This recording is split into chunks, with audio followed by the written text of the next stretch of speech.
கார்த்திகை தீபம் தொடரில் திருடு போன நகை திரும்ப கிடைத்த சந்தோஷத்தில் இருக்கும் பாட்டி மற்றும் குடும்பத்தினர் வீட்டில் வெளியில் இருக்கும் கோயில் பெரியவர்களோடு சேர்ந்து நகைப்பேட்டை எடுத்துக்கொண்டு கோயிலுக்கு ஊர்வலமாக கிளம்புறாங்க. அங்கே சில பூஜைகள் நடக்குது.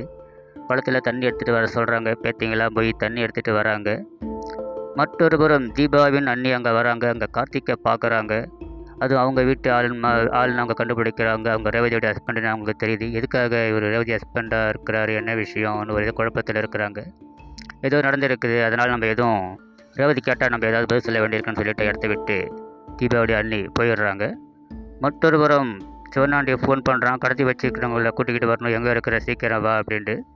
இன்னும் 10 நிமிடத்தில் கோயிலுக்கு வந்துவிடுவோம் அப்படின்னு அவங்க சொல்கிறாங்க. இதை மயில் மறைஞ்சினு ஒட்டு கேட்குறாரு. கார்த்திக்கோட அம்மா கடத்தப்பட்ட விஷயம் அவருக்கு தெரிய வருது. கார்த்திக்கை ரகசியமாக கூப்பிட்டு சொல்கிறாரு, அம்மாவை கடத்திட்டாங்க அப்படின்னு. உடனே மயிலும் அவரும் கிளம்புறாங்க. ரவுடிகள் வண்டியில் ஒரு பக்கம் நிப்பாட்டி விட்டு முகங்கழுவுற தண்ணி கார்த்திக்கோட அம்மா மூஞ்சில் படுது. லைட்டாக மயக்கம் தெரியுது. அவங்க பேசிக்கிறது அவங்க கேட்குறாங்க. என்னத்தாண்டா சும்மா ஃபோன் பண்ணி தொல்லை பண்ணுறாங்கன்ட்டு அந்த ரவுடிகளில் ஒருவன் கேட்குறான். அதுக்கு இந்த அம்மாவை கூட்டிகிட்டு போய் கோயிலில் விட்டால் தான் இவங்கள வச்சு தான் ராஜா சேதுபதியோட பேரன்னு ஒருத்தவனை நிரூபிக்கணுமா அப்படின்னு பேசிக்கிறதுல காதலை வாங்குற அபிராமி நைஸாக கார் கதவை திறந்துக்கிட்டு ஓடுறாங்க. அதை பார்க்குற ரவுடிங்க துரத்திக்கிட்டு போகிறாங்க.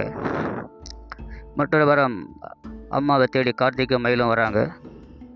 ராஜா சேதுபதியின் பேரனாக நடித்து கொண்டிருக்கும் கார்த்திகோட நண்பர் சாமுண்டீஸ்வரி சித்ரா இருக்கிற இடத்துல நின்று அவங்க கூட பேசிக்கிட்டு இருக்கிறாரு. அவர் பேசுவது சாமுண்டீஸ்வரிக்கு தொடர்ந்து எரிச்சலை ஏற்படுத்துது.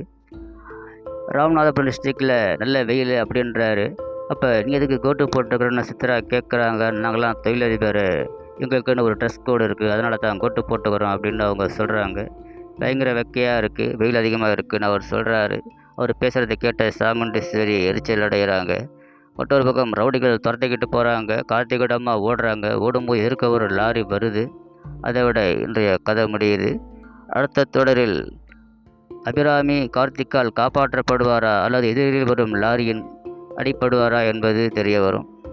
நகைத்திருடைய விஷயத்தில் விரும்பனின் எண்ணம் பழிக்காததை போல அபிராமியை கடத்திய சிவனாண்டி மற்றும் அவங்க சித்தப்பா சித்ராவிற்கும் ஏமாற்றமே மிஞ்சுமா? கார்த்திக் அபிராமியை காப்பாற்றுவாரா?